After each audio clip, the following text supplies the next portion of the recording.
Il y a 5 jours, alors qu'on comptait plus de 10 000 morts à Gaza, Emmanuel Macron a appelé pour la première fois à un cessez-le-feu.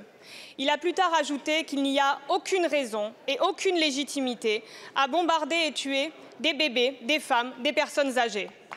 Cet appel, bien que tardif, était salutaire. Mais il lui a valu d'être aussitôt accusé de planter un couteau dans le dos de la communauté juive et de frôler l'antisémitisme sur la chaîne E24 News. Le président de la République et la diplomatie française ont aussi été pris à partie par le CRIF, qui, niant la responsabilité de l'État d'Israël dans les massacres des civils palestiniens, s'est permis de demander une clarification de la position de la France. Dimanche, ce qui devait être une marche contre l'antisémitisme a été le lieu d'appel au meurtre contre la France insoumise, contre Jean-Luc Mélenchon et contre le président de la République.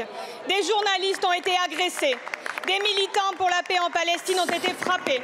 Les musulmans ont été la cible de propos racistes insupportables.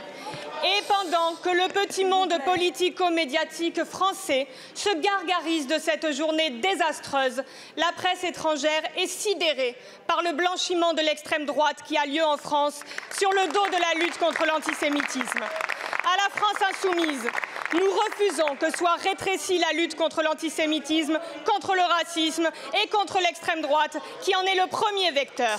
Nous refusons que soit encouragé l'affrontement des Françaises et des Français de confession juive et ceux de confession musulmane.